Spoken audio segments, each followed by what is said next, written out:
Ako si Ann, nandito sa bansang Singapore na nagsisikap para sa pamilya.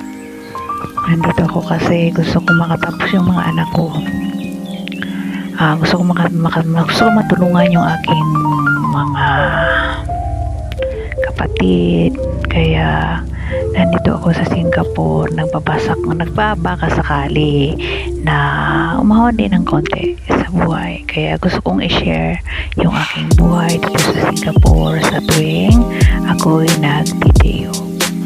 Proud ako na nandito ako kasi hindi lahat siniswerte sa amo, kaya ako napakaswerte ko talaga kasi kapag